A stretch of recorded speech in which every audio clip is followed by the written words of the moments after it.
Baik, kembali kita berbincang dengan narasumber. Saya mau ke Mas Hafiz. Mas Hafiz, kalau berbicara di Australia sendiri, tadi ada katakan kalau Roblox ini sebenarnya nggak dibatasi juga. Tapi kalau untuk memfilter anak-anak, dalam arti oke sudah ada undang-undangnya, tapi memfilternya seperti Ya, apa? Apakah memang ada verifikasi secara muka, baik. identitas, atau memang hanya Mhm. orang tua saja yang mau boleh memiliki gadget? Baik, terima kasih, Kak. Ya, jadi, sama ya ada verifikasi kayak, ID di sini juga, akan dilihat usianya yang mendaftar di game tersebut. Nah, tapi kalau di Australia sendiri, pemerintahnya itu lebih menekankan kepada platform juga. Jadi, platform ini kalau melanggar, kalau masih ada anak-anak usia 16 tahun ke bawah yang mengakses, platform mereka, itu dendanya nggak main-main, bisa sampai sekitar 49 juta Australian dollar untuk platform seperti itu. Jadi platform memang harus Wow. benar-benar melaporkan jumlah akun di bawah umur setiap bulannya dan mereka blokirnya berapa dan lain-lain kepada government. Nanti akan diverifikasi. Setelah itu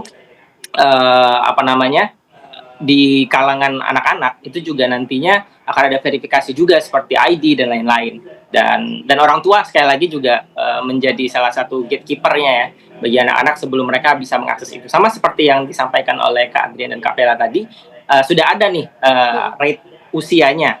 Nah, tapi terkadang kalau Hafiz lihat ya konten-konten yang tersebar di media sosial ya, anak-anak itu bisa juga mengaksesnya dari dari HP orang tuanya nih, karena orang tuanya juga bisa download itu kan, karena bisa mengakses verifikasi itu. Jadi memang peran orang tuanya juga dan guru di sini yang menjadi tombak gitu untuk anak-anak bisa terbebas lah dari hal-hal seperti itu. Hmm, Hmm. oke, saya ke Mas Ardian. Mas Ardian, Anda ngelihatnya gimana? Apakah apa yang diterapkan di Australia ini bisa diterapkan juga di negara kita? Dan apakah pemblokiran yang katanya akan dilakukan per Januari 2026 tadi bisa berjalan di Indonesia? Sebenarnya kan triknya juga banyak. Anak bisa menggunakan VPN dari negara lain atau tadi menggunakan gadget dari orang tua begitu. Gimana menurut Anda? Pertama, yang diterapkan di Australia tadi, seperti kata Mas Hafiz tadi, itu kita tidak itu bagus sekali ya. Tapi kita harus menyadari Hmm, bahwa mereka orang-orang citizen warga negara ini juga dibangun dari bawah. Artinya Ya, literasi Hmm. digitalnya juga mulai jalan. Nah, tadi misalnya contohnya di sekolah sudah dimulai diajarkan ya, seperti itu. Nah, sementara kalau kita langsung Hmm. mengambil mencontoh tapi dengan mentah-mentah. Nah, ini jadi problem juga. Nah, orang tua misalnya tadi itu hmm, penting banget ya bagi saya, orang tua itu sadar nggak dengan seperti itu, dengan kondisi yang seperti itu. Kalau orang tua juga tidak sadar, nah itu mau mencontoh itu berat sekali. Tapi ya itu bagus kalau bisa gitu, karena gatekeeper-nya orang tua. Nah, ini bukan hanya orang tua aja, termasuk neneknya, kakeknya. Biasanya kan terus minjem gadget terus nggak apa-apa, nek nanti ini Iya. bisa kok.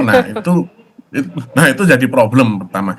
Nah, lalu kalau yang kedua terkait dengan pemblokiran, nah menurut saya itu nggak populer ya, karena gini, kita pernah memblokir ya. Kalau nggak hmm. salah pemerintah pernah menggelontorkan dana cukup besar waktu itu untuk pemblokiran pornografi. Nah, itu sebetulnya mohon Ya, maaf, saya pakai VPN gratisan aja udah bisa buka blokir. Jadi itu betul. nggak ada gunanya, kayak buang-buang uang aja. Bagi saya itu udah kayak itu menghambur-hamburkan uang, nggak penting gitu. Kenapa?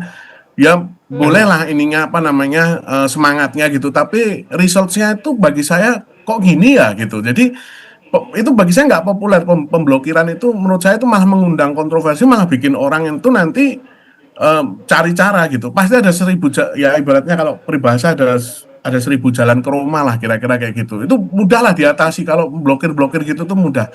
Yang paling penting, paling efektif tadi seperti katanya Mbak Mbak Vera tadi yang di pelajari Mas Hafiz di Australia, melihat itu ya step by step di literasi digital baik untuk orang tua dan untuk anak. Jadi dikenalkan anaknya dengan video game itu nggak masalah. Karena satu bagi saya prinsipnya, hidup di zaman hmm. digital native ya, orang-orang yang lahir di dunia digital ini udah nggak mungkin lepas dari gadget gitu. Ya, Ya. Hmm. gimana mau lepas? Atau Mas Anaknya nggak Ardian, boleh main gadget. Hmm? atau mungkin kita bisa juga menjadi solusi mungkin diajarkan sedari dini dalam arti hanya gadget-gadget tertentu seperti yang di Australia untuk pembelajaran saja begitu, tapi tidak untuk gadget-gadget seperti yang gratisan yang justru bisa membuat adiktif dan lain Nah, sebagainya. Apa perlu seperti itu? setuju saya. Saya setuju. Saya Hmm. kebetulan ya Mbak dulu ikut Bapak studi di Inggris, jadi tahun 90-an. awal itu cara belajarnya seperti itu, seperti Mas Hafiz tadi yang diceritakan. Ya di sekolah itu perkenalkannya dengan game-game itu, tapi cara menulis apa namanya ngetik ya, cara mengenal vocabulary misalnya gitu, macam-macam cara menghitung.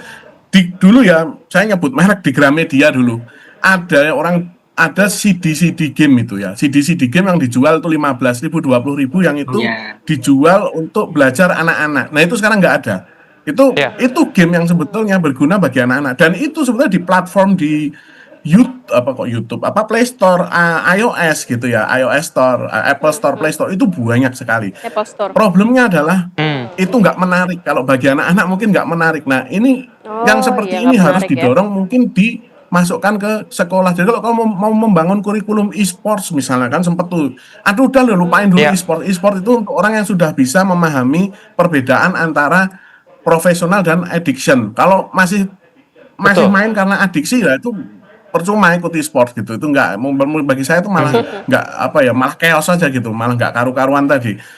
Orang harus belajar literasinya dulu dari awal. Jadi masukkan kurikulum dengan cara ya tadi memberikan game-game yang sifatnya pendidikan. Pakai iPad di sekolah atau tablet atau handphone, game-game pendidikan. Tadi saya setuju dengan Mbak Vera, karena setelah pandemi nggak mungkin kita tuh ngelarang orang belajar pakai gadget, karena pas pandemi itu saya bahkan sempat protes ya, pas pandemi itu SD anak saya itu mengharuskan anaknya punya akun Instagram untuk upload. Lah saya bilang, loh ini buat apa akun Instagram? Ini malah ngajarin sesuatu yang belum saatnya gitu di anak-anak.